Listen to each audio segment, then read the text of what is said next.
All right, so we're back at the Nick and Rob Home and Hour. I'm not going to do that. I'm not doing that. That's stupid. All right.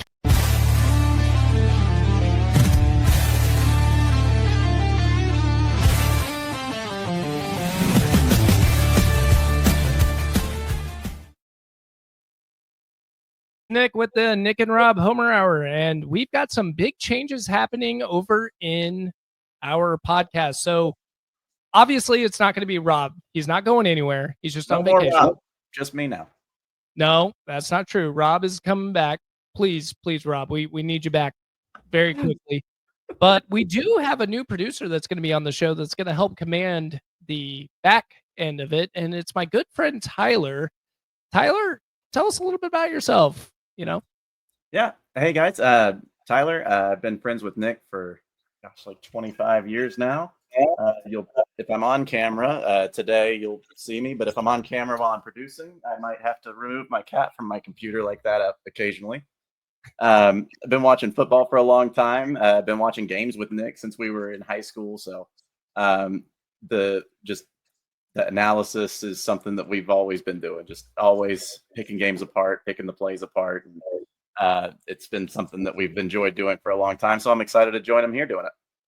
Yeah, and some similar quality that me and Tyler have is we're about 35 years old, and we've been a Dallas Cowboy fan that entire time. So we have been through hell together, right? Yeah, you're making me. I didn't realize that this was going to be a triggering event. You didn't warn me, honestly, about that. We went over the set list, and that wasn't in it. Now I'm kind of mad. Yeah, well, you should already know that feeling, and you should know it very well. You are a Dallas Cowboy fan, and we will definitely be talking about that a little further in Eastside News. I hope you can tell me it's going to be better this year.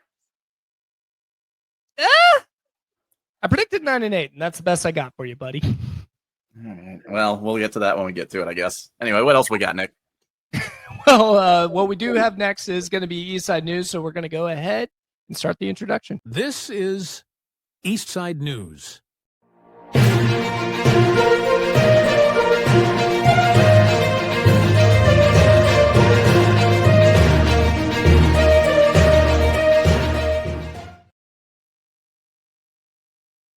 right, this is Eastside News, as we like to break down any news coverage that's going on with the AFC, NFC East. And big news, obviously, with the Dallas Cowboys are going to be at the end of this thing because it is a juicy story towards the end. So, of course, I'm going to be breaking that down at the end of Eastside News. But currently, I'm just going to start off with the AFC East. And it looks like Tom Brady is going to get a statue over for the Patriots. It's going to be put up Friday, and they're going to stream it live. That is according to Rob here. So, very cool. Are you going to be watching that? Well-deserved quarterback. Are you going to be watching that live stream? Nope, me either. Definitely well-deserved, though. Yeah. One of the winningest quarterback of all time, if anybody deserves a statue. Right. But as Cowboys fans, we are not obligated to be cheering for something like that. I'm not obligated to be happy for him, though. No, you don't. Tyler's not a big fan of Tom Brady. He never has gotten. We never really beat him with Tom. We never really beat him. I don't remember winning against them with the Cowboys. At least with Tony Romo. Not with Tony Romo, but we did actually beat the Tampa Bay version of Tom Brady. We ended his career with Michael. I knew what you were going to say. And that was a huge one. Yeah, that was a huge one. So I like to think that Micah ended his career. It just makes me feel a little good. Low hanging fruit for the Dallas Cowboy fans. We take the small victories in Dallas. It's not going to be conference championships or Super Bowls, clearly. So those are slightly larger victories. We've learned to like the really small. That's all we got, man. That's all we got for the last 20 years. So 30. Oh God. Yeah, and going into the New England Patriots, it's they're going through a little different position here now. They got a new coach over there with Vrabel, who's looking like he's making headways, and I think they're going to improve tremendously. One of the biggest problems that they had last year was their offensive line, and so they drafted to take care of that with Will Campbell. And it looks like a 7th-round pick, Marcus Bryant's going to be joining the fray. He looks like he's doing really good. And Rob pointed out that possibly that you could have 2 starting rookies on the team and as the starting line, which is always a scary moment. But Rob brings up a good point. Hey, look, if it's a rebuilding year, let's get some early cohesion going into it. And in the future, this offensive line should be a better unit going forward. Yeah, definitely. Will Campbell's been hot apparently, and worth watching in preseason games. Marcellus Dial Jr. I don't know if you mentioned he is out for the season with an ACL tear as well. Yeah, forcing the rookies to step up. It's big deal, but this could be a good thing. I mean, Rob's still optimistic, so I get it. Right now, it's training camp mode right now, so we're just excited about our rookies. He's still concerned with wide receiver. And Tyler's like a vague NFL fan outside of the Cowboys and fantasy football. He'll pick it up and really get a better understanding of it. But Tyler, like, can you even think of the wide receivers for New England? Yeah, Julian Edelson, Edelman. I got there before you. Shut up. No, does that tell you when the last time I was paying real attention is? Right. Yeah. Before that, no. I remember him with he was with the Patriots. I remember him with the Patriots, but he retired with the Broncos. Yeah, he did. It's been a long time, and it's never been their strong suit over in New England. So Rob's expecting some of the people to step up, like Javon Baker. He's pushing to take the spot for the wide receiver position, but coaches are speaking of a need in consistency instead of mental errors mixed with highlight reel plays. So they're trying to get it figured out right now over in the wide receiver position. Where are they at as a team right now, Nick? Have they moved kind of past? I know a lot of when Brady was there, it was a lot of not meant as an insult. He's obviously a great player, but a little bit of a more bus driver. Let's figure out a strategy of exactly what we're going to do. He's picking you apart. He's thinking through the entire thing. He's not just ripping it, right? Obviously you've got younger players coming in for a few years now, but we've seen the Patriots not really together yet in the last few seasons since Brady left. Do you think that's going to be different in this year? Or you said Rob's optimistic, but what are you thinking? Oh, I definitely think he should be optimistic, especially since they addressed their offensive line, which has been terrible. But outside of their offense, their defense is actually looking pretty good. It looked good last year. So Vrabel is a damn good coach. He's going to run whatever works best for the team overall. And one way he's going to address that, I would assume, is he's going to run the ball a lot, try to get some play action, and make it easier for Drake May. Vrabel was the guy that took Tannehill and made him something over at Tennessee. So I think that's the same game plan for Drake May. Now, they don't have a Derrick Henry, so that's a little different than what he had before. I mean, they've been kind of doing the running back by committee thing for a while now. Is that still the way they're going? Yeah, Rob seems excited about the rookie running back Trayvon Henderson has been shelling out, and the coaches are really loving it. So if Vrabel falls in love with you as a running back, I mean, that's your position to keep. Yeah, more so than in the past, because I know you mentioned I'm more of a casual, pay attention to the Cowboys and the fantasy stuff. So I am very well aware that the Patriots running back situation has been not fun for fantasy, to say the least. So I know that that doesn't necessarily translate to on-field production. With a two-headed monster, you can end up having a lot of good, it can work out really well for you. But how is that looking? Are they going with a single guy? Is that the way they're going to lean, or 30 touches a game, or is it going to be more of like 15-15, 20-20 kind of thing? Well, I think they're just going to try it out, especially with the rookie running back. They're just going to try to see if someone can step up and take in charge. But I mean, two-headed strategy is pretty standard now in the NFL. So yeah, most teams now, right? Almost all of them now. Absolutely. I mean, that's just the go-to strategy, unless you have a Saquon Barkley or Derrick Henry. there's really no need to, you want to mix up the reps for sure. And it just helps keep the running back fresh. Yeah, definitely. It definitely changes the meta for fantasy drafting, but that's not what we're talking about. Yeah, Tyler's just looking for a rookie running back that I'm literally only here to learn who I'm supposed to be drafting. Is this going up on the internet? Yeah, it's definitely going on the internet. But Trayvon Henderson, I don't know. Keep a lookout for him. I mean, Vrabel is known for running that kind of stuff. So, okay, noted. If Trayvon Henderson ends up working out, the coaches like him.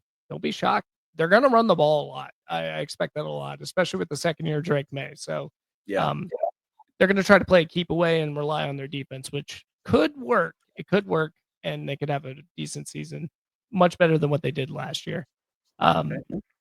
Well, I've kept you on the Patriots for a long time. Do you have anything else to get to here, or I feel like I'm derailing you a little bit? No, you're doing fine. We got the Dolphins, though, moving on. They have the secondary that has been very impressive, according to the coaching staff. Zach Sealer, defensive tackle, signed a 3-year extension worth up to $67.75 million. So that's a big signing. And he is now highest paid defensive player, which is just making this Micah Parsons thing much harder for the Dallas Cowboys. So we're going to see how that works out. $44 million guaranteed. There is an interesting thing going on right now with the Dolphins, though. Tyreek Hill, you do know him if you're a fantasy player, right? I heard he's chirping already. He is not getting along with Mike McDaniels right now. They're currently clashing, and there is rumors that there's already been rumors about this. In the summertime, he demanded a trade, and it didn't end up pulling through. And if I'm the Dolphins, I would never trade Tyreek Hill. Like, why? We already paid you. Why would you ever trade Tyreek Hill? The offense heavily relies on speedy wide receivers. So, you already have got a great downfield threat with their they have such a fast, dynamic wide receiver set. I wouldn't want to break that group up at all. Absolutely not. And they don't really rely on much outside of that. So Waddle and Tyreek Hill are just a great combo. Mike McDaniels is basically, I don't know. He's probably just telling him, kick rocks, man. Tyreek Hill, this isn't a surprise, though. He did this with the Kansas City Chiefs. He's probably going to just keep moving around at some point. Once his contract ends, he's going to try to get out of Miami. And wherever he's going to go, he's not going to be happy. It's just expect that going forward with Tyreek Hill. I would say, kick rocks, buddy. I need you on my team, though. I need you on my team. I'll take you on my fantasy team, but Vic Fangio's gone, huh? Yes, yeah. Vic Fangio is gone right now from the Dolphins. Huh. How long was he there? Not long? Didn't seem like it was long. Yeah, he was there for a little bit. Yeah. Okay, maybe it was long. It could have been. Maybe, I don't know. The Bills have going on to the Bills. We got the Hard Knocks actually premieres tonight for the Bills. Tyler, do you actually watch Hard Knocks? I don't think you watch too much of that, right? Nah. So you keep up with it? Well, I don't typically keep up with it unless it's the Dallas Cowboys. How do you miss that? I have to watch every episode if it's the Dallas Cowboys. But this one, I am definitely going to be following because me and Rob are going to be breaking it down and heading into the regular season, we're going to be just discussing funny scenes and things like that have happened on Hard Knocks. So if you're interested in Hard Knocks, me and Rob are going to get our perspective out there and pay attention to the Bills. So that's big news that they're, on Hard Knocks. And here's the weird thing about Hard Knocks, Tyler. Usually they pick losing football teams. And somehow lately they changed it where now the Bills are the forefront of Hard Knocks. And I don't know how they got there. Used to be if you made the playoffs last year, you didn't have to do a Hard Knocks. Huh. And I think what's going on is the NFL's like, yeah, that's not entertaining. We want the best teams. Yeah, so, why would anybody want to watch? I remember the first year they did that. I don't know if it was the first year, but I remember an early year they did it. They covered the Raiders, and the Raiders were just not interesting, good, had nothing going on, no prospects that year. And it was just like, I could watch that. Why would I? I think it's a great decision to start focusing on more interesting, more dynamic teams. So, yeah, especially in the regular. Oh, I'm sorry, I didn't mean to interrupt. Especially in the regular season when they've got these high end teams jumping on and they're paying attention to. Why not? Let's do before the season even begins. Let's get the Bills out there, and it should be very entertaining. I'm interested because it's got Josh Allen in there, and they also have a contract dispute going on. James Cook is he's going back and forth right now. They call it now a sit-in. It used to be they don't even go to training camp now because of contract. They're required to go to training camp, and they would have to pay the fines if they do not do it. Back then, they would have to pay the fines, and then the owners would pay it back. Always. Right, yeah, the contract. yeah. So they get their money back. But what they do now is they go into the training camp, and then they make up an injury. I believe James Cook is doing the same thing too. My back hurts. I can't practice. Yeah. Mm-hmm. So they call it a sit-in. Big fantasy implications. I'd imagine the Bills are going to end up paying him, but running back's a weird position right now. Do you start shelling out with people like Saquon Barkley and Henry killing it like they have? I wonder if the market got way too low for running back, and now you have to realize if you do have a running back, maybe pay him. Because James Cook, he's good. Yeah, he's real good. Fast dude. Yeah, does really well for fantasy too. I'll tell you that.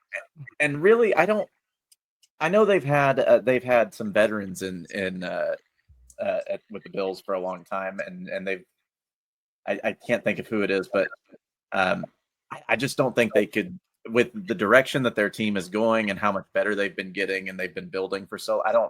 I think they need that piece. You don't want to let that piece go. Yeah, it's a win now mode for the Bills. So I think so. Would just be catastrophic. And having a guy like James Cook is going to make a big difference for their team. Keeping a guy like James Cook. He's very entertaining. Very. And then we got the New York Jets. A report from FanSided is suggesting that the Jets tried to get Dylan Gabriel. So they're trying to, I don't even know where to start with the quarterback situation right now for the Browns. But apparently they're trying to get Dylan Gabriel from the Browns. I don't think the Browns are going to be budging on it. They got Shedeur Sanders. This isn't about the Browns per se, but they also have some news going on because they got Tyler Huntley signed in the quarterback group. So right now the Browns have Dylan Gabriel, drafted rookie, Shedeur Sanders, drafted rookie, Joe Flacco, old veteran, and now Huntley. That's 4 quarterbacks in the room right now. So I don't know what their plan is. I can't figure it out. Hey, wow. I had outdated information here that I was looking at that I just verified, and it's outdated. So I don't know. Sorry. You might want to cut there if you want to. Sorry. Yeah. I was about to talk to you about Aaron Rodgers, and it was saying how he was healthy and no drama. And then I was like, he's not talking about Aaron Rodgers. Is that true? And it was like, oh, my bad. That's outdated. He's not playing anymore. Yeah. No, not Aaron Rodgers. Aaron Rodgers for the Jets. This is referring to the Browns. So the Browns are, the Jets are looking into it and they're going, well, are you willing to give up Dylan Gabriel? But all reports seem to be that Dylan Gabriel's killing it. Now, are they doing it because they're wanting to trade him? I don't know. It's a weird situation. One of the quarterbacks will fall. That's for sure. There is no guarantee, guaranteed they're not coming into the season with 4 quarterbacks. So I know this isn't about the Browns. I'm just really curious about their situation right now. A lot of people think Shedeur Sanders might actually get cut out of that thing. So the reason why the Jets are looking into it is because Tyrod Taylor actually just went down with an injury, or he sat out because of a knee injury, and Justin Fields is not looking. I'm sorry. Justin Fields also has an injury, or recently had an injury over there. So it looks like they're a little desperate for a quarterback right now. They already lost Aaron Rodgers to Pittsburgh over there as well. Rob brings up a good point, though, and you actually watch this guy. In the UFL, Bryce Perkins looked really, really good, right? Yeah. Yeah, he was in the championship game, right? Yeah, so stop scouting for Dylan Gabriel and maybe go get yourself Bryce Perkins. I mean, if you're just why looking for not? play, he could play. I mean, if you've literally got 4 guys in the room, right? At least 2 of those guys, you're not going to start. Yeah. Get a guy that might. I don't see. I'm right there with you. I mean, he's got some. Yeah, I think he'd be really good. All right. Okay, so that is all for the AFC East that we talked about it with the Jets. So they've got a lot going on right now in the AFC East. Yep. Shaping up to be an interesting division, as usual. Yeah. So yeah, that's all the content that we have for the AFC East, and now we're going to be looking at the NFC East, and I'm going to keep this really brief because I didn't do a deep dive. I've got the old reliable, that is the Dallas Cowboys, to give us content and news. So, I mean, quite literally, one of the news stories for the New York Giants was QB Jameis Winston had a viral video dancing to Thriller, you know? Oh, how nice. Isn't that great? Do we have that clip? We do not. We do not. You're not even going to go get it? Yeah, we could probably we could probably get it. No, I'm just kidding. You're all better off. I mean, I love Jameis Winston. Jameis Winston is very entertaining, but I just found that to be hilarious. There's just not a whole lot going on in New York this week, I guess. No, I mean, Scadaboo is their running back that they drafted, and I predict he's actually going to end up being their starting running back. He's really, really good. Okay. But the thing about Scadaboo is he's a hothead, and it looks like he had a little bit of a hamstring injury, and he ran off the field. So he's not doing too hot right now about situations. I assume it's just a hamstring injury, so he's going to be coming back. But it could be 4 to 6 weeks, and that would be a big detriment to the New York Giants. Then we got the Washington Commanders, Terry McLaurin. We're not the only ones, buddy. We're not the only ones with contract disputes going on right now. Terry McLaurin is out there demanding trades and wanting to get out of there. So,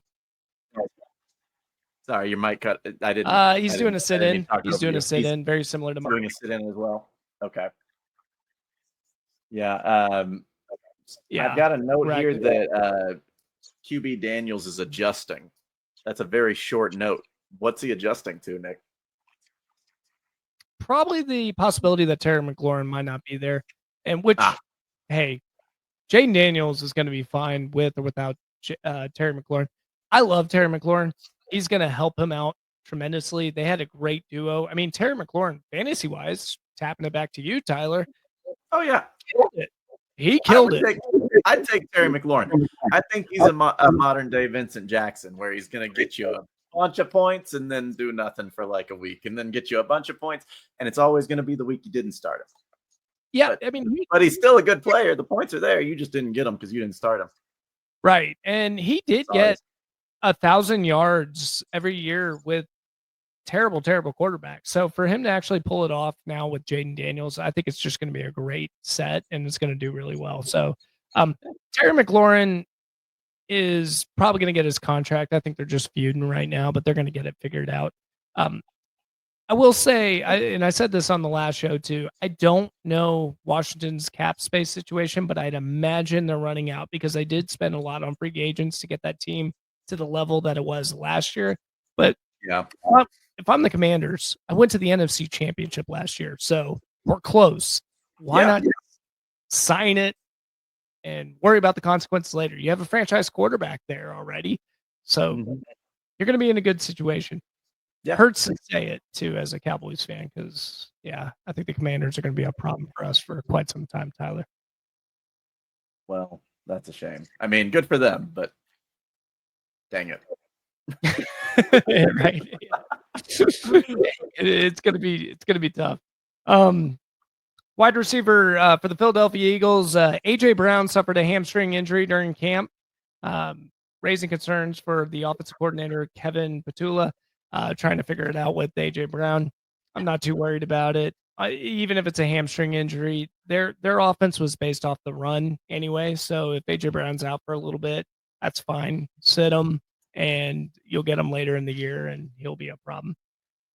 Or he could be really hurt, Tyler, and we're in really good shape as Cowboys fans. Maybe we have a chance. We never cheer for an injury. Never. That is true. We never cheer for an injury. And we're gonna stick to that point. But we don't get mad if an injury happens while we have to play that team. If there's an injury that already existed, especially, that wasn't our fault. We didn't do that. Yeah, and especially if he can recover from that injury, right? Of course. Speedy recovery. All the best. All the best. Yeah, wish him the best, just not against us. Yeah, just sit this one out, Rest the leg. It's probably the leg, right?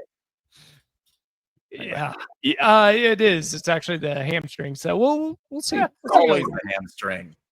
It always is. And that's the most annoying injury in fantasy. And that's a lingering one. Give yourself the extra 2 weeks. Just sit it out. Just don't even play against the Cowboys. It's not worth it. We're not very good anyway. Yeah.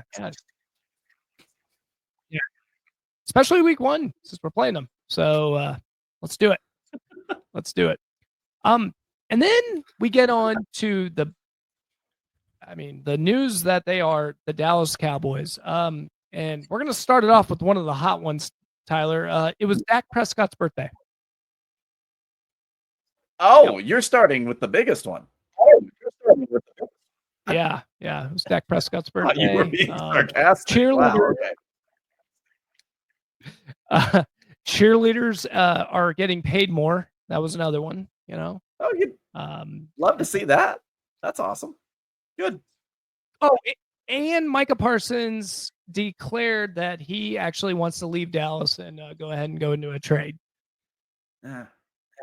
And leave us. Now we're getting to the bottom of the barrel on the weekly news. Yeah. I see Jerry still hasn't even called his agent. True. Yeah. So this is causing a great feud right now that Micah Parsons is losing. So I'm going to give you a little background story because I listen to this all the time. Okay. So Micah goes out there and apparently Jerry brought him into the room. Okay. And he tried to work out a deal. Micah said in March that, yes, he's willing to actually make that deal. Walks out of the room, even tweets, I'm willing to make less to help the team. Okay. His agent steps in and goes, the hell are you doing, buddy? What are you talking about? We're going to get him. We're going to get more money. Okay. Jerry got upset because Micah reneged on the deal. And now Micah is now threatening to, he's saying that he wants to be traded. And then Jerry says he hasn't even talked to his agent, only making Micah's situation worse. So touchy subject over here. A lot of negotiating going on here. I say, just like Jerry said, rest assured, Cowboy fans, I think he's going to get paid. I think they love the dog and pony show that's going on over here. That's probably the case. I mean, being Cowboys fans as long as we've been, we know that the priority in Dallas is entertainment over wins, and a lot of the time. And this is just an example of that. It's not even entertainment versus winning. It's just, let's get attention on something, make people talk about us, and why should we do this right now? It'll keep us in the news. That's money in Jerry's pocket. He's always going to want to go for that.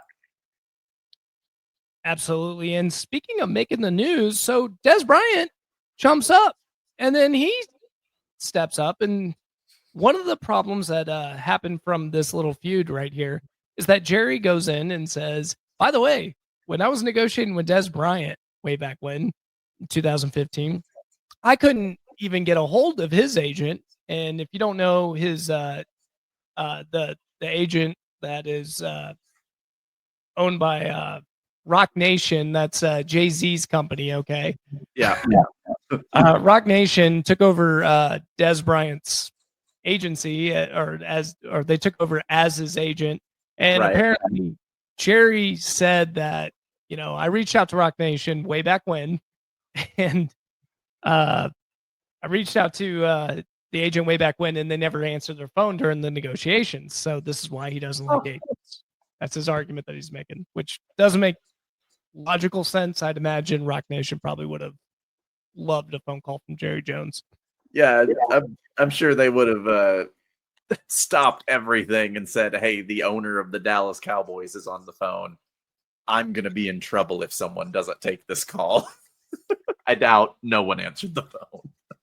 Yeah, and I think we get it mixed up too. We act like Jay-Z is actually the guy that's the agent. No, it's a worker that's working for Des Bryant. This is a company full of people who are doing regular jobs at the bottom level. The phones don't get answered by Jay-Z or his executive vice president or anything like that. I mean, maybe Jerry calls the bat phone, but you know what I mean? Like you're dealing with people. Yeah.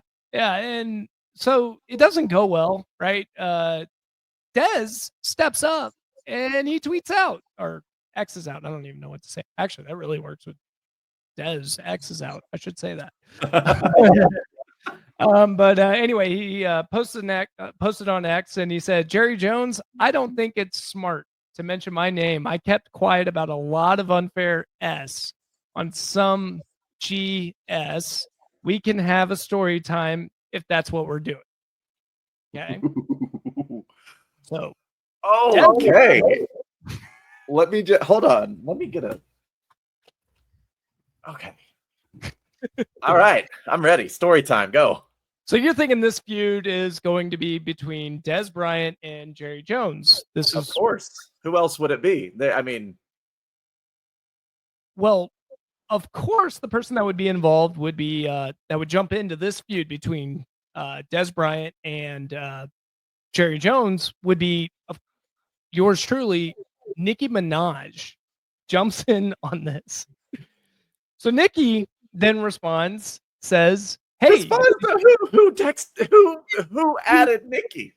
Well, a little bit of backstory. I don't know the details of it, but apparently Nicki Minaj worked with Jay-Z's company.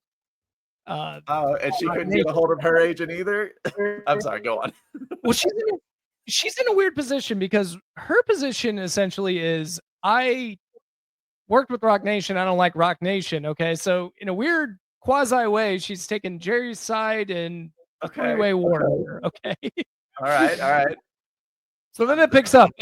Nicki Minaj goes, "Hey, it's Nicki Minaj. Nicki Minaj. How about we play a game? Every time you do a Jerry Jones or NFL story time, I'll do a story time of my own." Okay. There ain't much there. It's so far civil. Okay. She antagonizes him, though. "All my stories will be about Rock Nation, Jay-Z, and the alleged racist Desiree Perez, Rock Nation CEO. I hope you fully understand the rules. It's your truth." There are so many layers here that I'm not aware of. Do Nicki and Dez have history at all? Like, they must know each other. Like, well, Dez responded, "I'm a fan of Mrs. Nicki Minaj. I'm not playing games with her or getting in her business." So he's trying to stay out of this. He's like, I don't know what your beef is. I'm staying out of it. Okay? I don't know where this is coming from. We don't have to fight. Yeah, and he was even being friendly with it. He goes, "I could give some wild cowboy stories I'm thinking about at Nicki Minaj," trying to be playful, saying, "I've got something, like if you want to talk, I mean, I could talk about the Dallas Cowboys." Sure, yeah. So this is her response. It's, "Mrs. Petty, this just came across my desk from 2020. I guess you're one of the guinea pigs they've been using to bully people or them. Did you think I came over here to play tweetsies with yo silly ass, sir? See, the problem with people who are always playing is that they think everyone else is playing too. I'd mind my business if I were you. Be blessed." Mind your business? What did he do? He's trying to stay out of this. She has to have something on him, right?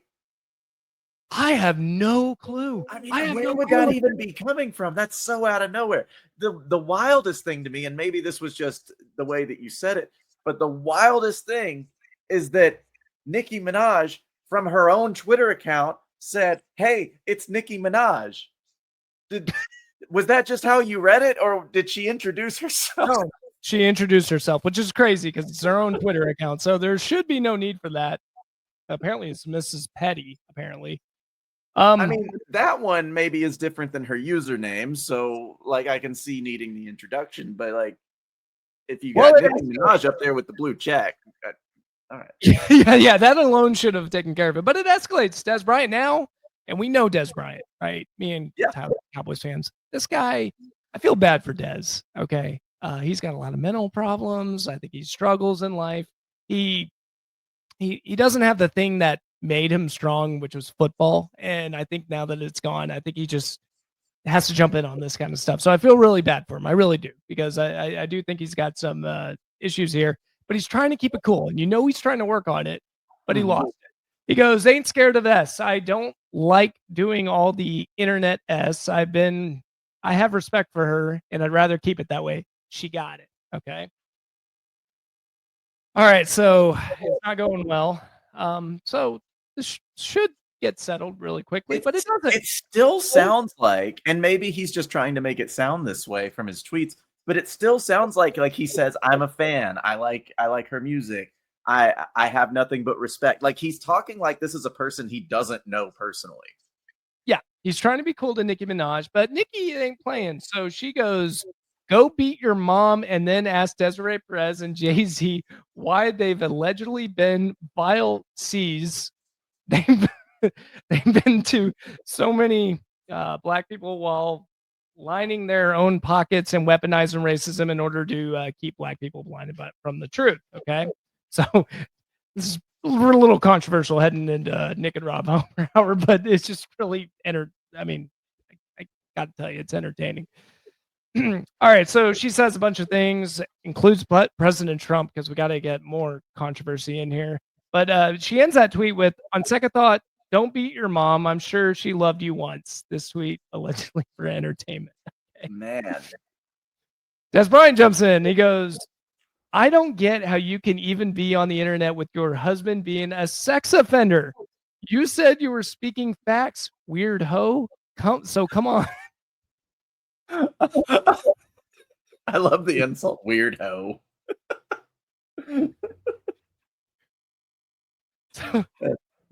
just the public airing of like, why we don't even know each other apparently. Like, why are we doing this?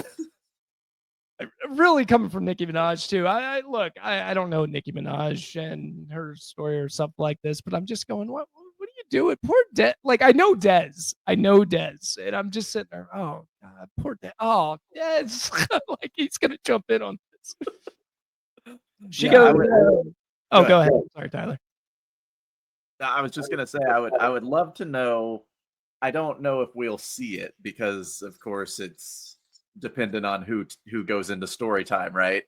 But I would love to see the motivation behind this, because I'm sure there's a reason that she's tweeting. But like, is Des actually involved, or is she just like picking on him because it was like relevant to whatever she's dealing with? You know what I mean? Like, I don't know. I wonder if we'll ever see. Well, I think her big beef is between Jay-Z's company, Rock Nation, and I think that's it. And she just decided to jump into a three-way war between Des Bryant and Jerry Jones, which it would have been Des Bryant and just Jerry Jones. That alone is shocking, by the way. Des Bryant is like Jerry Jones' child. Like, Jerry Jones will take care of Des Bryant for the rest of his life because of this stuff, probably. because he likes this entertainment, I'm sure. So Nicki Minaj then jumps up and says, because remember the sex offender thing, he just accused her of being with the sex offender, and she goes, "I'm so happy you brought this up. I'll give you 10 million in cash if you come and fight him, the husband, since you beat your own mom." Well, dang. Yeah. Yeah.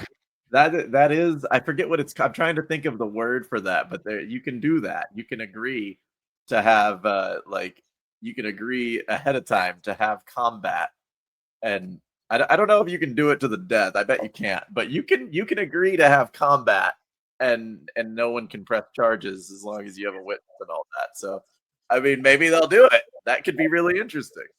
Now, I would watch that. I said I wouldn't watch Hard Knocks and I wasn't going to watch the Tom Brady statue live stream. I would watch the fight between Nicki Minaj's husband and Des Bryant. Yeah, and I'm going Des Bryant. That's not even close.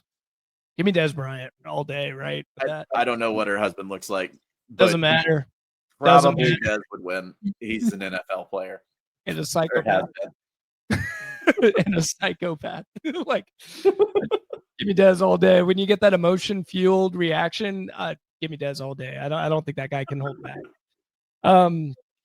So Des is now going to respond very civilly, I'd imagine. And of course, he goes, I don't play all that funny S. Go get that 10 million in cash. I'll stomp that N out right in front of you. And it's ROC for life. B. So, okay. So he's sticking up for Rock Nation then. And he's, for all intents and purposes, he has accepted the 10 million cash for the fight. It sounds like this should be televised. Yeah, NIki backs off of it later. I don't want to keep reading all the tweets, but yeah, NIki ends up backing off. So a lot of you are probably wondering why I'm even bringing it up. You know, why Des Bryant versus Nicki Minaj?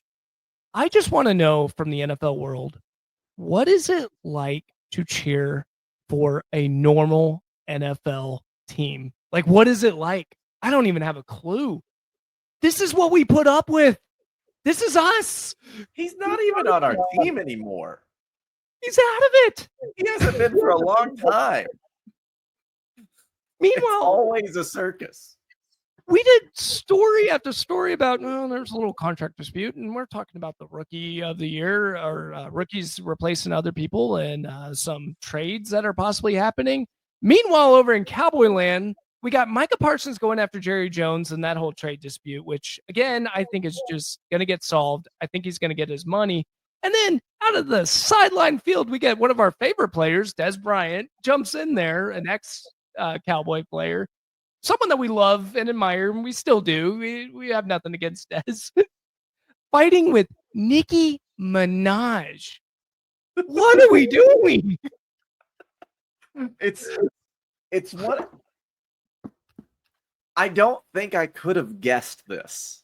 Like, you could have given me a bunch of hints and I wouldn't have guessed that this was going to be the story we were talking about. I can't believe that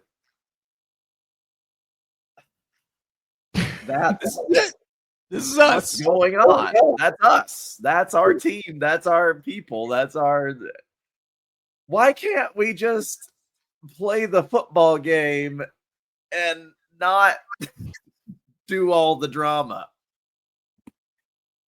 I'll tell you why. Because the drama is more entertaining, and 8-8 and 9-8 makes people care to watch a lot more than 12-4 followed by 4-12. Yeah. Yeah, and here's the other thing. All the haters out there tell us that we're jokes. And I'm sitting there going, well, it's kind of hard to debate that right now. Dude, I heard funnier than that. You talk about Cowboys haters having jokes. They don't have half the jokes that Cowboys fans have about the Cowboys. Are you kidding? There is no one that can hate on the Cowboys like a lifelong Cowboys fan. See, and they don't know that. That's the funniest thing about being a Cowboy fan. They don't have a clue. Because what do we do? It is not the blind homerism that you grew up with in the 90s and 2000s. We understand what we are at this point. We do, but we're not going to tell you that. And that's the key. We don't tell the haters this. No. If you're a hater, this is redacted. Yeah. Completely redacted. We actually love our football team. And they're great. We love the drama. Yeah. It's so entertaining. It's so entertaining to have drama all the time. Love it. Yeah. This is going to fuel the team heading into the season. They're going to step up and throw up the X for Des and Micah, I guess, in this whole debate. out of left field. I'm sitting there reading this and I'm going, whoa, Nicki Minaj. Well, that's great. That's a great story. I had no idea that Nikki or Dez were still relevant, and that's wonderful to hear for both of them. Jerry too. Guess he's still kicking. Great. Actually, no, great. Anyway, what's your next story, Nick? I've got nothing else on that. That is actually it for Eastside News, and I don't know. I just got a kick out of that. We're in the off season, so we're digging through stuff to look through. And that's great. That's great. That was the story of the week. If you hadn't brought it up and you told me that you had been thinking about it and you didn't, I would have been pissed. But now I want to know what's going on with the Colts.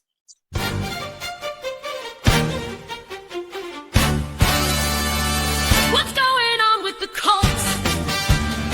What's going on with the Colts? What's going on with the Colts? Is it go blue? Let's ride. Or lucky shoe? Who knows? Who knows? What's going on with the Colts? Yes, it's the news segment. What's going on with the Colts? That is our podcast team. In case people are wondering, this is going to be probably the last time I'm going to fill you guys in on it. Now the future listeners are going to have to figure this out later. But we essentially took a draw of random NFL teams, and we ended up landing on the Indianapolis Colts, and we're going to be following them all throughout the year. So every podcast, we're going to be checking in and seeing what's going on with the Colts. What's going on with the Colts? Going on with the Colts? Should be a lot of fun as we break that down. Yeah, we wanted to do a random team. What could be more random, you know? So anyway, so the Colts, we got stories on Richardson. We got Daniel Jones, an injury for Ahmed. We got news on Hunter Wohler. Where do you want to start this thing? Well, there is a huge QB battle going on right now with the Colts. Anthony Richardson, if you guys don't remember, he got benched at the end of the year last year. Crazy. He started so hot. Yeah. And he was their first round draft pick, and it 2 years ago, and it just looks like he hasn't followed through. A lot of scouts would have told you it wasn't going to work out anyway, but he started off the year impressing me. I actually am not the biggest Anthony Richardson fan. I thought he wasn't going to do that hot, but ended up having a good rookie year. And I think we're experiencing a little bit of an RG3 thing here where it's a good start, but then you think they figured him out? Possibly. I emotionally, I just don't know if he has it in him. Like, NFL's a tough business, man, and being benched. But Richardson said via ESPN, last year's benching has humbled and motivated him. This is according to the New York Post. And Richardson also insists he is competing with himself to earn the job and not Daniel Jones. Coaches are noticing the effort and attention to detail, I guess, of Daniel Jones. So, Tyler, we know Daniel Jones really well. He did not play with that well for the New York Giants last year. No, I'm a little confused by this because, I mean, even if Richardson is kind of like you said, and we have our own little, me and Nick have been watching football together for a long time, and that was just a thing that we understand. Is we've talked a lot about that we think that RG3 was figured out pretty quickly. I'm sure that's not uncommon thought to have, but even if that's the case, what I've seen from Daniel Jones is not sufficient to take him out of the game, even if they have figured him out in a lot of ways. The depth that he gets on his ball and the big play potential with that wide receiver core, I don't see Daniel Jones being able to take advantage of that the same way. What do you think about that, Nick? Well, I'm not the biggest Daniel Jones fan, and I think Daniel Jones fan, and I think he's been struggling for quite some time. So the thing about Daniel Jones is, I think he kind of actually reminds me of is Joe Flacco. That's a good comparison. Yeah, Joe Flacco, if he's got by the way, great with the Colts last year for like the 1 or 2 games he played. I got a bunch of fantasy points at him. Anyway, go on. Browns, actually, the Browns. Was it the Browns? Oh, it was the Browns. You're right. Yeah, I was shocked that he played, but yeah, he played a couple of games. I mean, a ton of points. Anyway, go on. I'm sorry to interrupt. Well, and I think that was a great case scenario over there. Joe Flacco's been out of the league for quite some time. He's been out for a while, and then for him to come back, I think he had a lot of motivation to take over the team and things like that. Yeah. Daniel Jones had a decent year 2 years ago. He ended up getting his contract from it. And the Giants stupidly paid him millions of dollars, which is great for the Cowboys, and put him in a weird bind here where they ended up having to cut him, and he's taking a huge cat pip to the Giants right now. So the interesting thing about him, though, is he did have that good contract year. He actually had a decent year with good coaching staff who just made the offense much more quarterback friendly. Dayball did, took what he knew from the Bills and then got it going over for the Giants. But now Daniel Jones is back in that same position because he ended up flailing out and it was terrible and he was demanding a trade. And I also think he's a little ego driven. Like he's got a lot to say. Oh, does he? Yeah. Like he demanded a team last year when they cut him that the team he wants to be picked up by is a playoff team. Dude, you just got cut from one of the worst teams in the NFL. So why do you think, where do you get that like attitude that you just... Oh man, I can tell you exactly where that attitude comes from. That is a man who believes the only reason he has not succeeded is because his team wasn't good enough.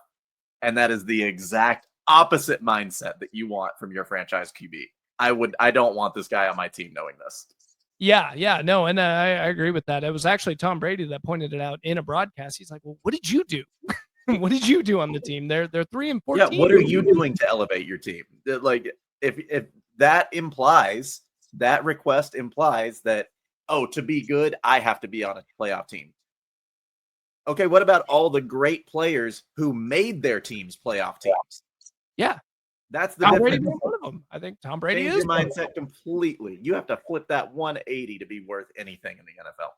Yeah, and then on top of it, they got the rookie Riley Leonard that they drafted too, so he's also in the quarterback fights. But I'm not seeing too many reports of him taking back over. But yeah, the Indianapolis Colts are in a weird position right now where they have to decide. Okay, so who do I get? Is it Daniel Jones or Anthony Richardson? You have a guy that got benched because he didn't care anymore, and then you got Daniel Jones, who we just mentioned his struggle over there. I think the Colts are heading in for a bad year. I think it's not going to look good. They got Jonathan Taylor, which is nice, but I don't know. Maybe Anthony Richardson could turn it around, but I'm not projecting good things for the Colts. Do you know anything about this illegal hip drop tackle that ended up? It looks like Salvon Ahmed got carted off the field. It's going to open up the backup role for the running back role for the backup. It looks like. I don't know too much about that specific injury, but I do know the which running back is going to be out. Ahmed. Okay, so it's not Jonathan Taylor, so I think they'll be okay. He's good, but I think they'll be able to survive with that's a plug and play running back position at that point. Yeah. I do know that the NFL actually just recently introduced that rule to help prevent that. The hip drop tackle, which I'm actually a huge fan of. But apparently what they would used to do, or what they did all the time, and actually took out Mark Andrews from Baltimore. He ended up getting injured this way, and he was out for the year 2 years ago. It's basically you take their body from their knees, and then you take your hip and drop it down and force the twist. So, you're going to give somebody an ACL tear that way. Yeah, and it's an effective way to get someone down, especially from running from. I bet. But the downside of it is the ACL tear. Yeah. So, do I go down or does my ACL break? There's no choice. That's a good rule implementation. Absolutely. Dude, you get a lot of NFL people that jump in and they'll talk about this. They'll go, "Oh my God, they're ruining the sport. Well, how are we supposed to tackle them?" And you're like, "Okay, dude, how about let's not take our star players out from an ACL. Like they're at such a disadvantage. All they're doing is running towards the goal line, and then all of a sudden behind them, I mean, it's the same conversation every year, right? With okay, we've got this thing that's not working the way that we want it to. We got to update the rules, and this is going to benefit this year the offense because now we can't hip drop tackle, and that's going to make it a little bit more of an offensive heavy league. Okay, guess what? We're going to play a full season, and then we're going to see what that affects and how it changes things. And then somebody's going to say, hey, now we're imbalanced the other way. And then they're going to implement something else to rebalance the game. That's how it works. It's just going to continuously balance itself. And what it's going to do is it's going to elevate the entire thing so that everybody's playing a safer, better product. We're watching a better product. We're not worried about our athletes missing weeks because that we want to watch because of these stupid injuries that don't need to happen. You want to have a league that's open to making these changes. If we're still, punching each other in the face and calling it good, then, what progress have we made in 50 years? Yeah. And we love the sport, right? Everyone, we all agree with that. We love the sport and we like the violence of it. Mm-hmm. You don't naturally have violence. Okay, guys, the idea of tackling another person with the ball, that's not going away. So, yeah, they're going to hit. They're going to hit. Don't worry about that. That'll take care of itself. But why are we taking out our star players with those kind of injuries? I'm so thankful that they have that rule. And for that to have happened, could you read that article back to me, though? Was it because of the Indianapolis Colts practice? It was in practice. I don't have a time for it or a day when it happened, but it said illegal hip drop tackle in practice, carted off, opens backup RB role, rookie DJ Giddens looking like the next man up. So their own team did it, which is just insane. That means they're still practicing in that way. Well, and the crazy thing to me when I read that is that, to your point, exactly what you're saying, how dangerous this type of tackle is. They're not trying to hurt their own teammates. They pulled one of these tackles one time, and now this guy's injured and carted off the field. They weren't trying to hurt him. This is something that you could accidentally hurt somebody with when you're being careful. So, of course, it has to go. Yeah, and it is a natural motion. I'm not going to deny that for the defensive players and people that defend defense out there.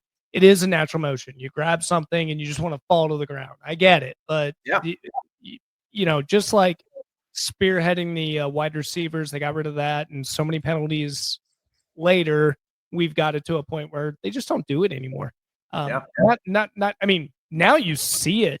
And as a fan, you're like, hey, targeting. You get mad about it, So when it happens to your team. So same thing here. I think it's going to be a rocky road for the defenses. They're going to have to figure that out. And it sucks. You've been learning one way, and then all of a sudden you said no to that way. But overall, it's going to be good for the game. You just want to make sure that these players are healthy at the very least, at the best of your ability. They're going to get hurt, guys. If you want injuries, it's going to happen, okay? Naturally, off fair play. So why? Which of you guys wants injuries? Tell me, who's cheering for injuries? You're just watching because you want to see blood. You're watching the wrong sport. Listen, I've got great memories of rules that have been changed. I have a wonderful memory of Jason Witten running down the field for a touchdown and getting his helmet ripped off. They don't do that anymore because it's dangerous, but that was cool as heck. Yeah, that was really meant cool. Something. It meant more because now they can't do that anymore. I can talk about that now and reminisce about it because it's exciting and it's something that doesn't happen anymore, right? Yeah. I don't, it shows our progress. It shows that we've actually learned something. Yeah, and I think most people that watch the show would probably agree with us. I actually don't think there's that much. It's an older clientele that I think loves this stuff. But anyway, we have fun with it. I mean, we have fun. They don't play it like they used to. That old line. So, hey, they don't, and you nailed it. Could be a good thing. Offense is bad. What was that?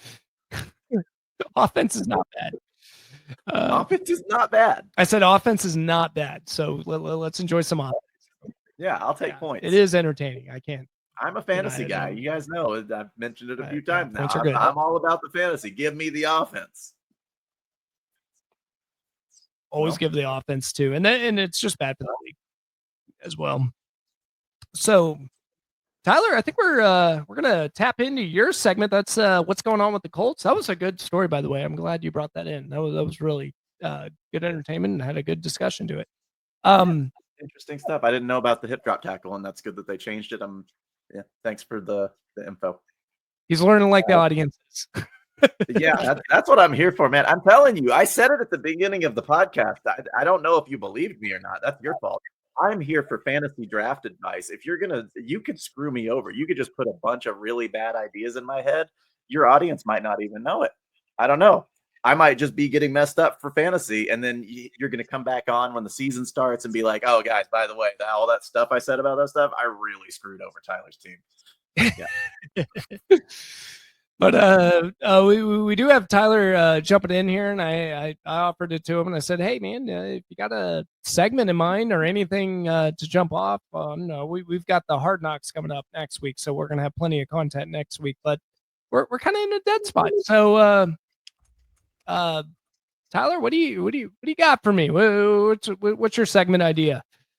Well, I'm thinking I had some trivia questions pulled up. I don't know if you're interested in doing some trivia or how good these questions will be, but I've got about 10 of them here that I'm curious how many you can get.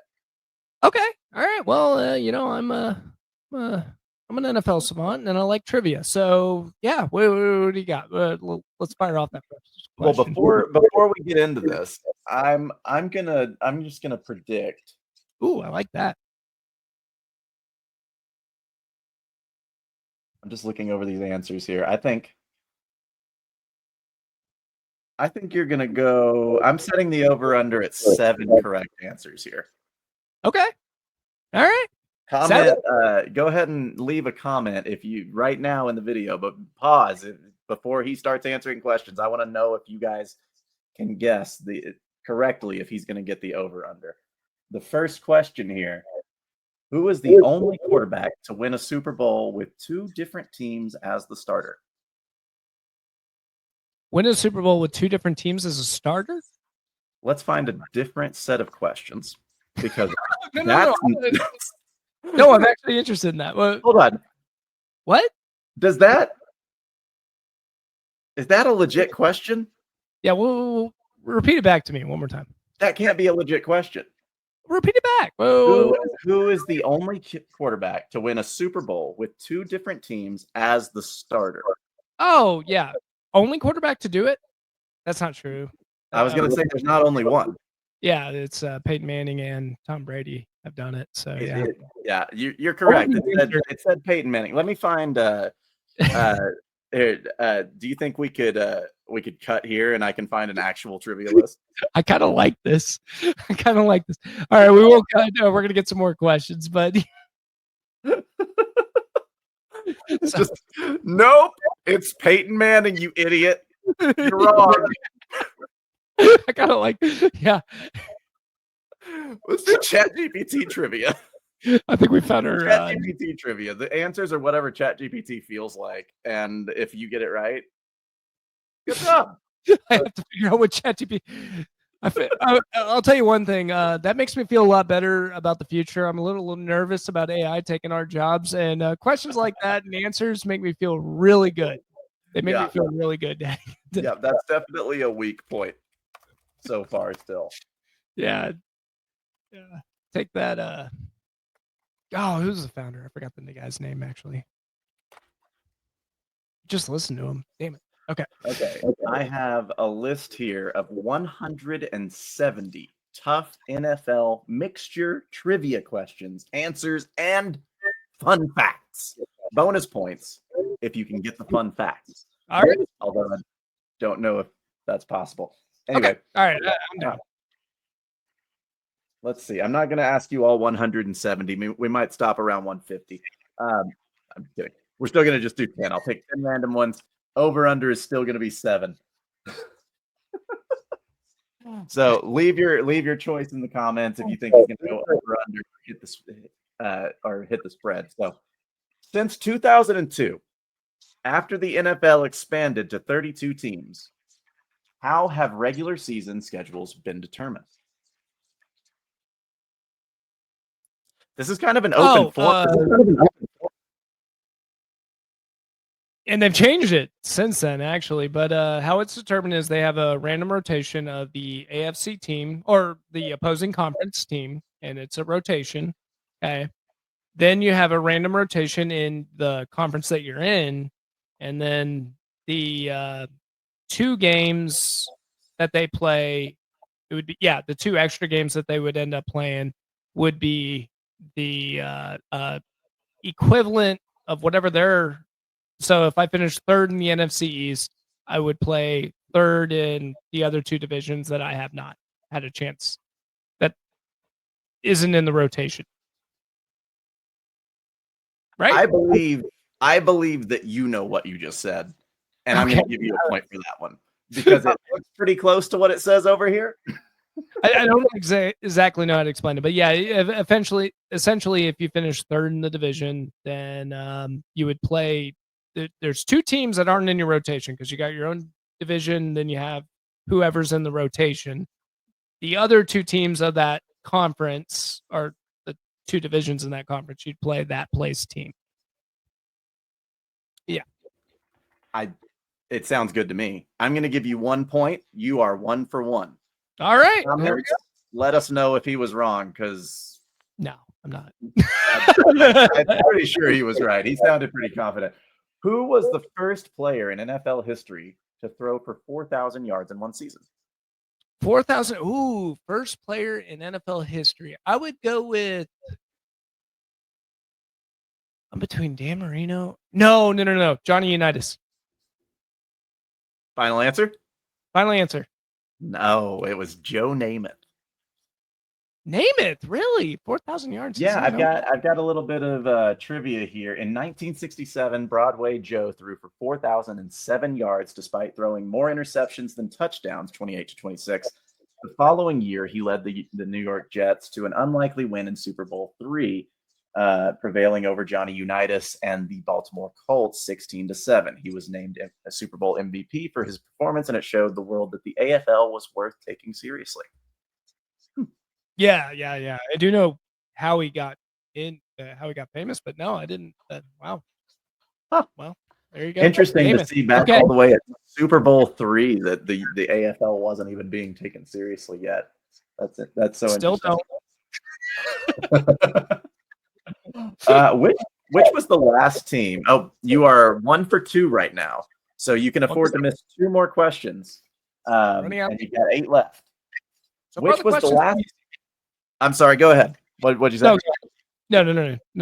What do you got? Which was the last team in 2008 to go undefeated? Last team to go undefeated in the regular season? I don't. Has anyone ever gone undefeated in the playoffs and regular season? 72 Dolphins went undefeated in both. They're the only team. Super Bowl. They didn't win the Super Bowl, did they? They did, actually. Yeah. Dang, they did. Oh, okay. Yeah, they're the only team that went 14-0 in the regular season. They won in the playoffs. For some reason, I thought that stood. Go ahead. I'm sorry. The answer is the New England Patriots. So that's a credit to Rob. The Titans lasted all the way to week 12. I wonder if this question was worded a little bit weirdly because it said which was the last team in 2008 to go undefeated. Oh, Nate. Okay. We both just got what it meant. Yeah. Okay. Skip that one. Okay, that's fair. We got let's see. Oh, that's think if I know or don't. I'm gonna make this is a good one. I'm gonna make you do some counting here. How many teams were there in 2003 which had some sort of animal in their name? I got 11. Why do I think the answer is 13? I swear the answer is 13, but it's I here's the thing. I really hope that Nick remembers to edit out all of his thinking because he should spare you all from that. I guarantee you he got this right in his head, but it's 15. There were the Wow. Bills, the Dolphins, the Eagles, the Ravens, the Bengals, the Bears, the Lions, the Jaguars, the Falcons, the Panthers, the Broncos, the Cardinals, the Rams, the Colts, and the Seahawks.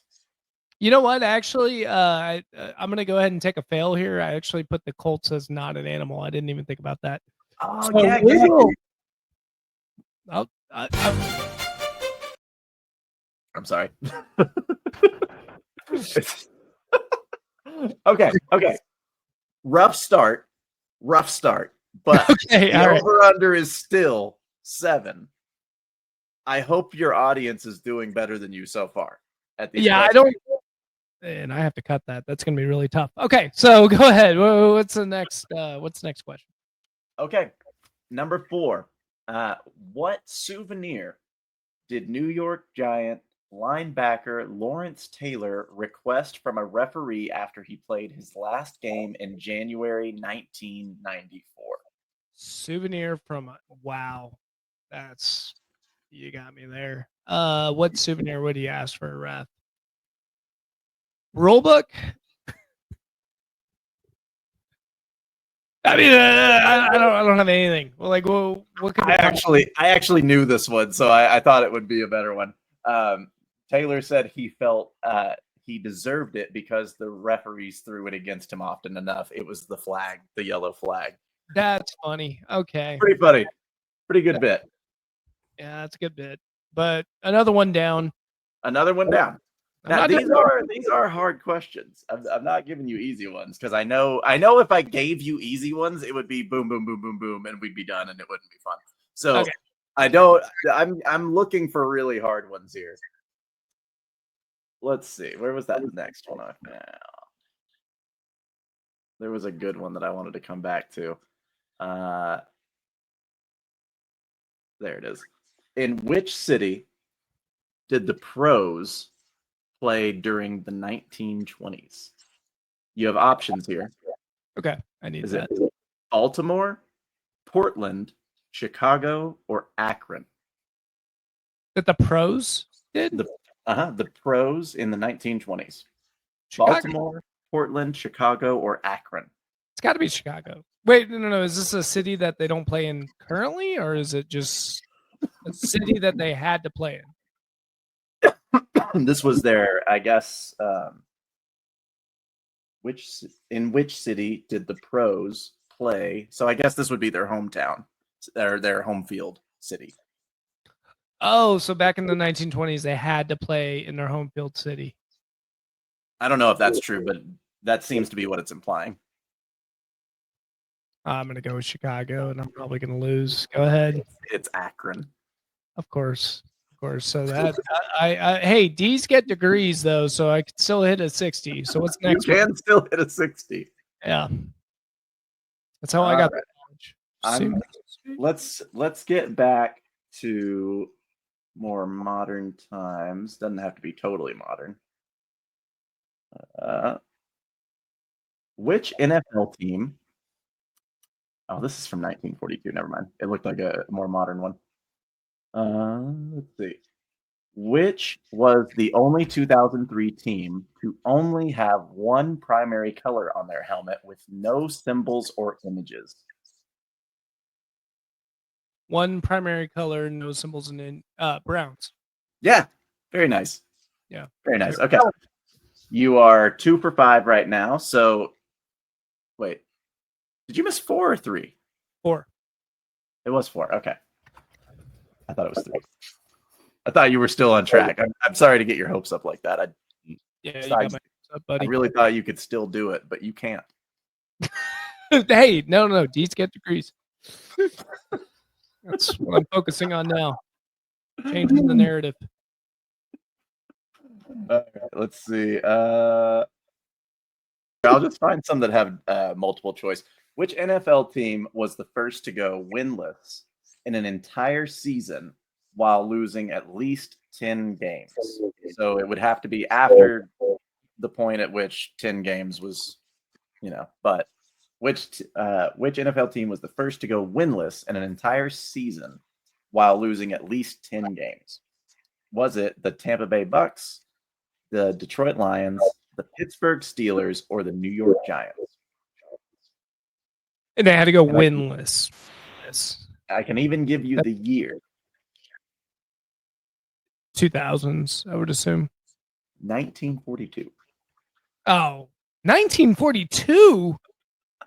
Oh, no. It was back when there were 10-game seasons.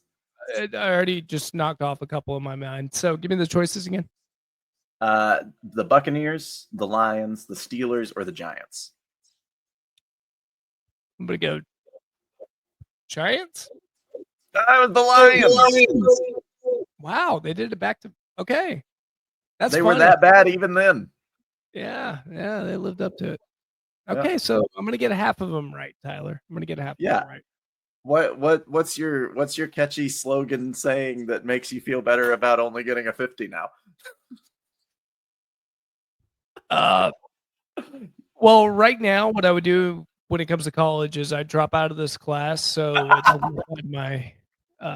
doesn't apply to my degree. So that's what I would do at this point. Professor Sun. Fair. That's honestly a good way to play it. I agree with that decision. This one, let's do this one. What is the oldest team in the NFL? Chicago Bears. It says the Arizona Cardinals. Okay. All right, but they moved. He's getting this from ChatGPT, by the way, and I just want you to know. This one's not. Oh, it's not. This one's from. I couldn't find an easier question on the hard test that I was looking at, so I pulled up a BuzzFeed quiz because I thought it would be easier, and that's where I got that one from. Get my ass kicked. Thanks. Hey, but you can still get a 40, man. It's all right. You've already gotten 2 right. You just need 2 more. I'm only halfway there. Okay. All right. This guy. Where's Rob? I want Rob back. Nick, what is the only NFL team whose helmets don't have a logo on both sides? Hey, the Steelers. So that's dumb. Let's see. Wait, you knew that one. Hold on, you're just gonna breeze past this like it's no big deal? You're 3 for 9, dude. That's incredible. What a guess. Clearly, if I know it, it's dumb, and if I don't, it's stupid too. So it doesn't matter. It doesn't matter what you ask me. It doesn't matter. Which team? I believe this is our number 10, by the way. So this is for all the marbles to see if you hit the spread or not. Which team recorded a song called "The Super Bowl Shuffle" in 1985? The Super Bowl Shuffle, 1985. I've actually seen this. It's pretty great. The Super Bowl Shuffle.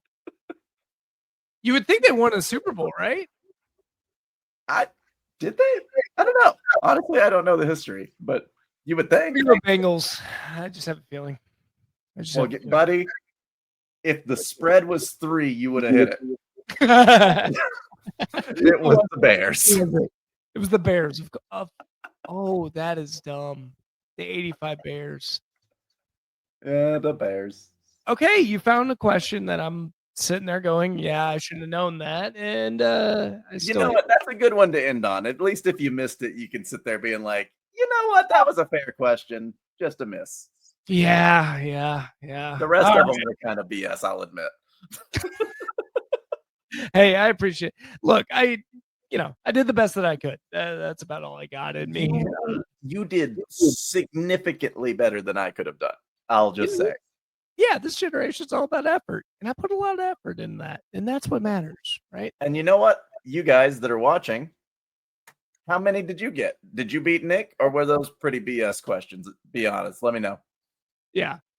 Feel free to comment in the comments. But that is it for the Nick and Rob Homer Hour. Tyler, I really do appreciate it, by the way. That was an awesome segment that we ended up we ran that on the fly too. We were expecting someone else in here. So for the fact that he jumped in and did that, can't appreciate it enough. And I appreciate you being on the show. Happy to be here. It's always fun to get on and chat, even if I don't know what I'm talking about. Yeah, and another enough for the both of us. You make us both look like we know what we're doing. Yeah, well, I tried to do the best I can, and this is actually one of my worst parts is plugging our podcast. But Rob's not here, so I'm gonna have to go with it. But I hope Rob's enjoying the vacation. And Rob, I also apologize this, for the podcast. like I don't know if it's gonna be up to your liking, Rob. I don't know if you watched the whole thing, but you better go back and look because this was pretty good. I might be, the fans might not want you back. I'm just saying. Did you see what I just did?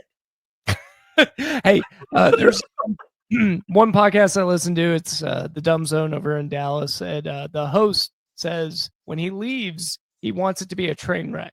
So when he comes back, it's really good. He doesn't want it to go well. Mission accomplished. If that was the goal, you guys are going to be so happy Rob is back next week. Yeah. And I'll be behind the scenes clicking buttons, and you won't have to hear my voice very much. I promise. Yeah, it's a great quote. So Rob, just think about that. If it doesn't look good, really great this quote. is why we want you back, buddy. This is why we want back. But it's a great introduction to Tyler, and I didn't expect to introduce him as a co-host in the show, but he is going to be our producer going forward, working behind the scenes, helping us out with stats and things like that, and bringing on whatever content he can bring on. So again, one last time, thank you for being on the show, Tyler. Yeah, thanks for having me. Yeah, it's a blast, and it's going to be really enjoyable in the future. I think this is going to be a good match made in heaven. I don't think you plugged the podcasts, actually. I think you were about to, and then you didn't. Yeah, the finishing part on something I already struggle with, Tyler. the finishing part is please follow us. We got the UFL Homer Hour right now. I'm working on changing that in X, so follow us there. UFL Homer Hour on Instagram and UFL Homer Hour on YouTube. So if you want to like our content, want to keep joining along, please please subscribe and join in on any of these shows. Provide any sort of feedback that you want, and we will gladly comment. There has not been one comment, probably because there's so few right now, but not one comment I have not commented on because I do want to engage with our audience. So please join us, and we enjoy your time, and thank you for joining us. Yeah, thanks for being here. Thanks for listening. We'll see you guys next week. See, that's good.